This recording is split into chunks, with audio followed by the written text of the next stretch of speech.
Hello, my name is Tom Wilkinson and welcome to the Thinking in English Grammar Podcast, a podcast for intermediate to advanced level learners of English. In many countries, free speech is a fundamental or basic right. According to some people, this right is currently at risk. People are starting to believe that free speech is in danger. Today, I want to look in more depth at this topic. What is the biggest threat to free speech at the moment? Is it censorship? Or is it misinformation? In order to talk about free speech and many other topics, we need to understand and know how to use paired conjunctions. Paired conjunctions are very useful.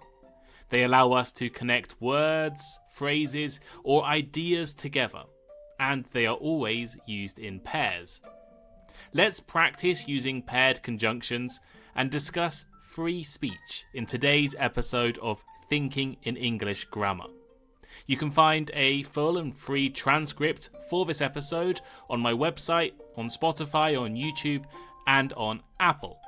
You can also find a study pack linked in the description. It's just £10, or you can become a Patreon subscriber and access it for free. My Patreon will also be doing a conversation club based on this episode very soon, and my friend Peter, who runs lots of great English classes, is offering grammar workshops on conjunctions. Your first session is free. More details in the description. Here is today's grammar lesson. Conjunctions are joining words that help us build more complex and interesting sentences. They join parts of sentences together. This episode is looking at a type of conjunction known as paired conjunctions. Paired conjunctions, which are sometimes called correlative conjunctions, are two-part conjunctions that work together to connect words or ideas. They are always used in pairs, and they help us show the relationship between equal parts of sentences, words, phrases, or clauses. There are many different paired conjunctions in English, and this episode will look at 5 of the most important, useful, and interesting. Both and, either or, neither nor, not only but also, whether or. Let's look at each of these closely with examples. Both and. Both and is used to show that two things are true or included. She speaks both English and Spanish. Both Tom and Jerry are funny. We visited both Paris and Rome. Make sure you use the same structure, the same grammar structure, after both parts. Either or. Either or is used to show a choice between two possibilities. You can either stay here or come with us. Either my brother or my sister will pick you up. I'll have either tea or coffee. If the two nouns are different, the verb agrees with the closest subject. So, for example, either the students or the teacher is responsible. Either the teacher or the students are responsible. Neither nor. Neither nor is used to show that two things are not true or not included. It is the negative form of either or. Neither John nor his brother came to the party.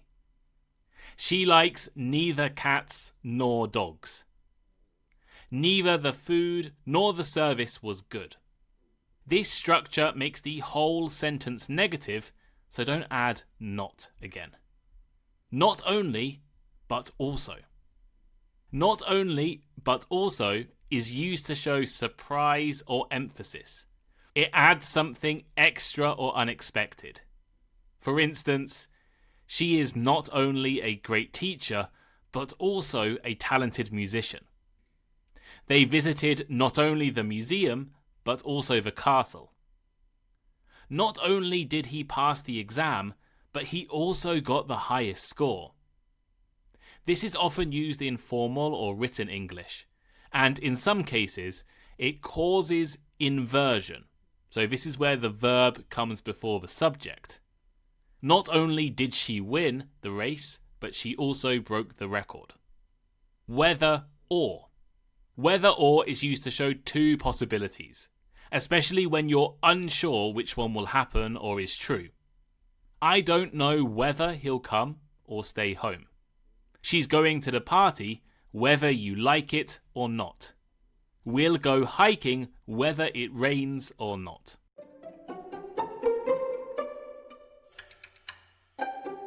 Free speech is the idea that people should be able to express their thoughts, opinions, and beliefs both publicly and privately without fear of punishment. It protects both popular views and unpopular or controversial ones, because a truly free society should allow space for disagreement and debate. A strong system of free speech doesn't mean you can say either anything you want or anywhere you want without consequences. Instead, it means that the government usually cannot punish you for expressing your views, so long as they don't directly harm others. Free speech also protects the listener. You have the right to either speak your mind or stay silent, and others have the right to either agree or disagree with what you say. However, free speech isn't always unlimited. Neither hate speech nor direct encouragement of violence is protected in most legal systems.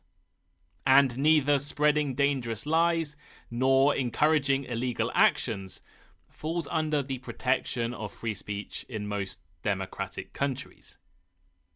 Free speech is not only about protecting individual expression, but also about maintaining a healthy society. When people can share ideas openly, not only do we get more innovation, but also we might become better protected from extremism and misinformation. Free speech exists to protect expression, whether it's popular or unpopular. Free speech allows people to challenge their leaders, share unpopular opinions, and question authority. Yet, in today's world, this right faces serious threats. These threats are not just from one direction, but from both censorship and misinformation. Although very different, both censorship and misinformation shape what we hear, see, and believe, and both can be dangerous if left unchecked. Censorship is the control or suppression of speech, information, or ideas by governments, media companies, or other authorities. The reason is often to limit criticism or maintain power. Misinformation is false or misleading information that is spread, often causing confusion, misunderstanding, or harm. Censorship is often criticized by free speech supporters. Many governments argue that some form of censorship, for example, limiting harmful or false information, is necessary for public safety. They claim that either we regulate speech online or we risk chaos and confusion. Some governments even propose laws to remove fake news and hate speech from social media, while others push for tighter control over what can be published. But when these rules are vague or overly broad, they often silence critical voices. Not only do they target dangerous lies, but also critical journalism, satire, and dissent. This is why critics warn that censorship is often a slippery slope. In English, a slippery slope is a course of action likely to lead to something bad. In authoritarian states with full censorship, neither honest opinions nor independent media are tolerated. News is often filtered, political opponents are silenced, and even mild criticism can result in arrest. In such environments, citizens cannot make informed decisions because they are denied access to the full truth. They're forced to accept what the government allows them to hear, whether it's honest or not. However, it would be naive to suggest that censorship is the only threat. In open democracies, not only are people allowed to speak freely, but also false information spreads more easily than ever before. Social media platforms have created an environment where either anyone can be a source of truth or anyone can be a source of lies. The same tools and platforms that help activists organize protests can also be used to spread conspiracy theories, manipulate elections, and undermine science. The challenge is that both censorship and misinformation can lead to the same result: a public that lacks trust, facts, and the ability to reason clearly. Whether the truth is hidden by force or by lies, the consequences are similar: confusion, anger, and fear. People begin to live in separate worlds. In these worlds, which are based on your social media use or the newspaper you read, neither shared facts nor common values exist. When governments censor certain topics, they create an information vacuum. An information vacuum is where there is no official information about a topic. In that vacuum, misinformation thrives. People no longer trust official sources, so they turn to anonymous accounts, fringe websites, or influencers who may either have no expertise or no intention to tell the truth.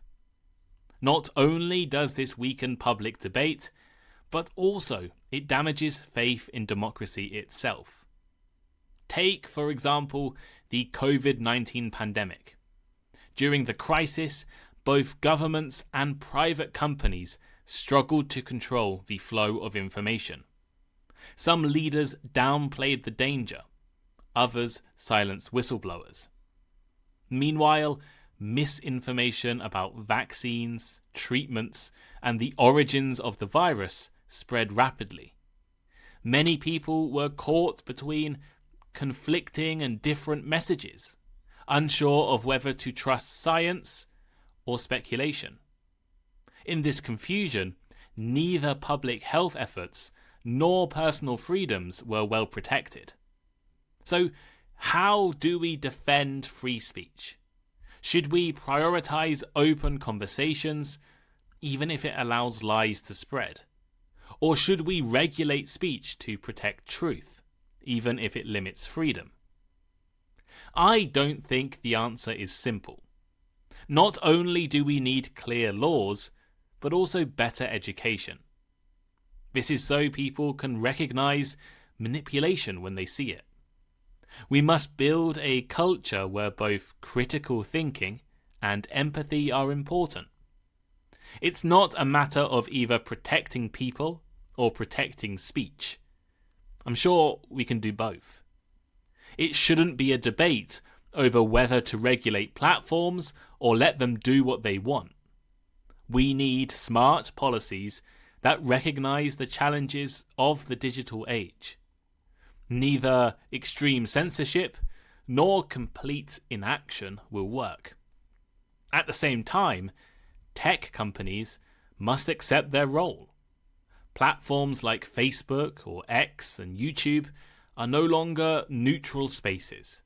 Their algorithms decide not only what we see, but also what we believe is true.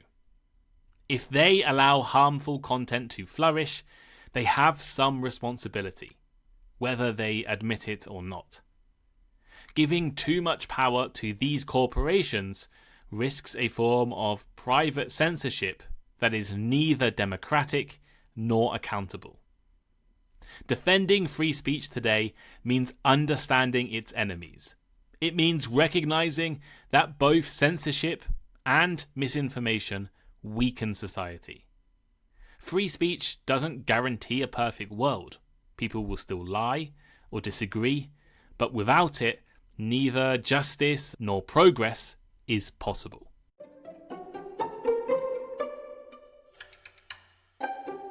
So here is today's final thought. Today I've introduced you all to some important paired conjunctions in English.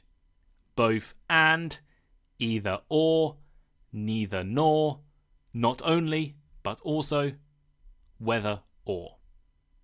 After explaining how to use these paired conjunctions, I tried to demonstrate the grammar through a discussion of free speech, censorship, and misinformation. Now you have listened to this episode and this grammar lesson, let's practice your English. Why not answer the following question in the comments on Spotify or on my blog or on YouTube if you're watching the video. Use the grammar you've learned today. Both censorship and misinformation are threats to free speech. Do you agree? Leave a comment, practice writing in English, and maybe I'll reply. Thank you all so much for watching this episode.